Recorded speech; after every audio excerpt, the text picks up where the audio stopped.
Welcome to Sacred Source Tarot. My name is Aisha and we are doing a general reading for the winter solstice happening on the 20th of June 2024.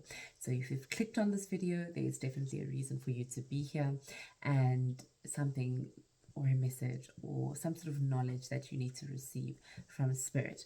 Now, this is an astrological event where it marks the shortest days of the year and it symbolizes points of transition, renewal, rebirth, and all of that sort of thing. So it happens in the southern hemisphere. As you can see, I'm wearing a coat, so I am in the southern hemisphere, and it is chilly, it's nice and cold, it's winter, and because it marks the shortest days of the year, what this means is it means the sun reaches the lowest points in the sky, and it's a time of darkness, it's a time of introspection, and it's a time of renewal. With the sun entering in Cancer, it emphasizes themes of emotional depth and introspection. Again, the theme around this is introspection, it's reflection. And with long nights, it really encourages us to go into deep contemplation and self-examination and introspection, where we do a bit of inner work and look at what's happening within ourselves. It's also a time of renewal and rebirth. And although to us it's winter and it's cold, it's actually the sun sort of coming back and returning back to us, because now we are headed towards summer, although it's still winter, but the sun is now returning. So with the sun returning, this can symbolize hope, it can symbolize renewal and a promise for a new beginning. So yes, although it's darkness, although it's winter, that turn of events where we now are going to transition towards the sun coming back towards us. We can also focus on healing past wounds during this time, nurturing our inner self, strengthening our emotional resilience. And in terms of us looking at ways we can hone in on those various winter or the winter solstice energy, we can do a lot of inner work, some shadow work, which sometimes has a negative connotation, but it's really doing some introspection and reflecting on the past couple of months, identifying areas of growth and healing. Also setting your intention, as I mentioned, it's an energy of renewal. So you want to set your intentions, you want to set your goals, and you want to focus on what you want to manifest when that light starts to return to us. There are various types of rituals that you can engage in. Burning candles that I've got burning in the background here, journaling and performing maybe cleansing ceremonies, saging out the house, saging yourself down.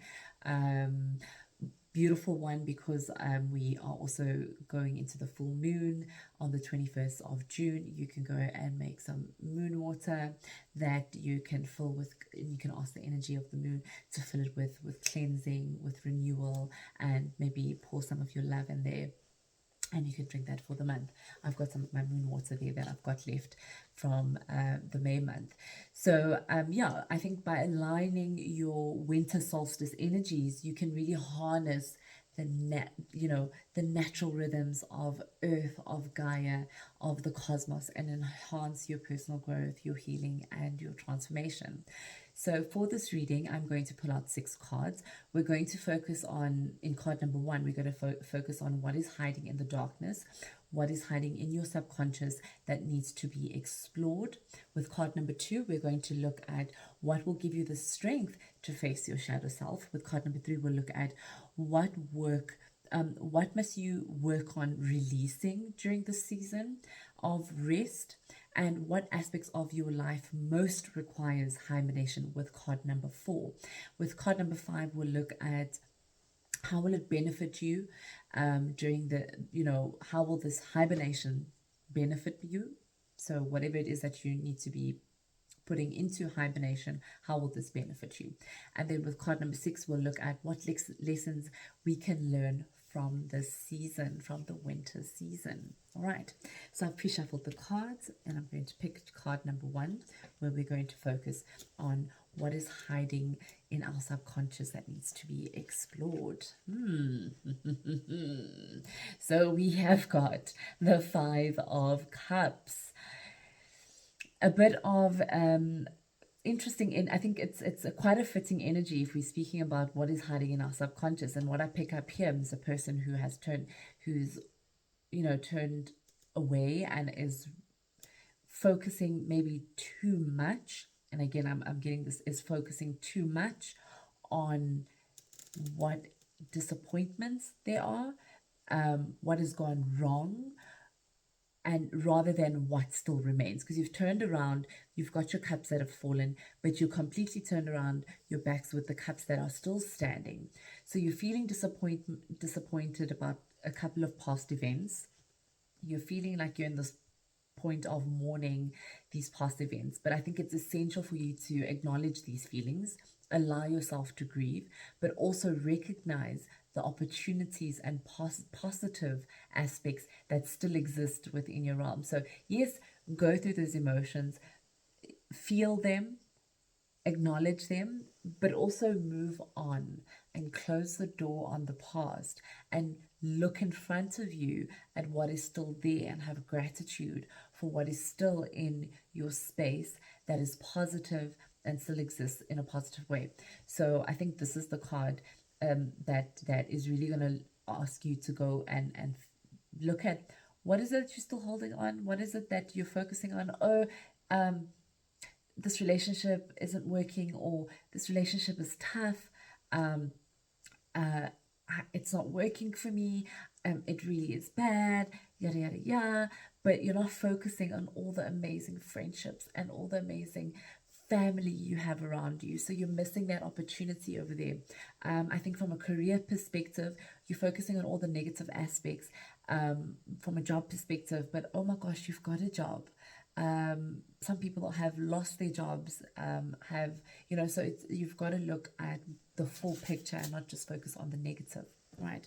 So with card number 2, we have got the Seven of Pentacles, and with the card number 2, we'll be looking at what will give you strength as you face your shadow self. So with the Seven of Pentacles, I've got Spirit sort of telling me it's sort of signifying patience and perseverance and long-term planning. So you're standing there and you're going, okay, how am I going to get through this? How am I going to face my shadow self with strength? And really, there isn't anything more but to go through that process with absolute patience and perseverance and take it easy on yourself.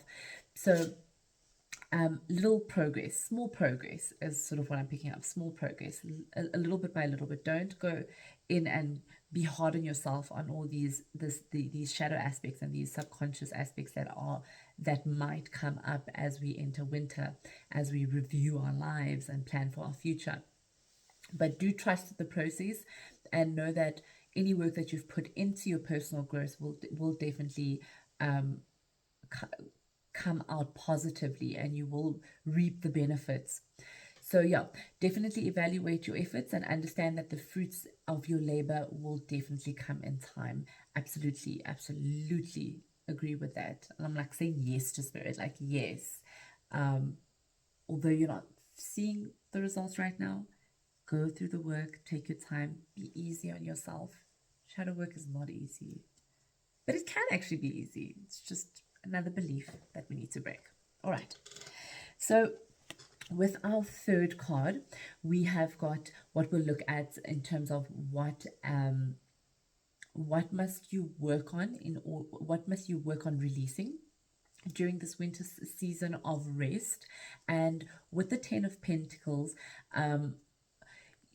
what I'm looking at here is people, and I'm picking up like a legacy, I'm picking up inheritance, family, relations.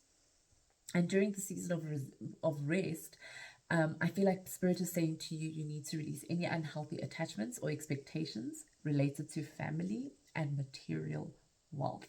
It's really a time to let go of societal pressures and focus on what's truly bringing you fulfillment and joy beyond the the material success, because I feel like we're always running towards what is going to bring us material success, and we get mixed up and stuck in the web of life and forget what it feels like to be joyful doing whatever that we're doing. So more so than anything, let go of what society wants you to do. Reduce the pressure on yourself and what people expect you to do and the expectations that you have of other people, and start focusing on what is going to bring you true, absolute joy.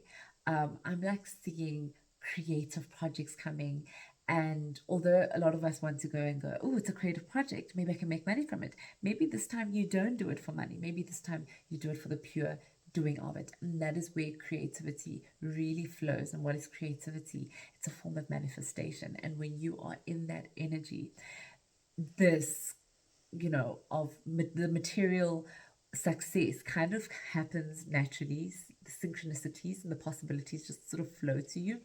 So you want to get into that energy. All right. So now we've got the Seven of Cups. So with this, we are looking at what aspects of your life most require hibernation.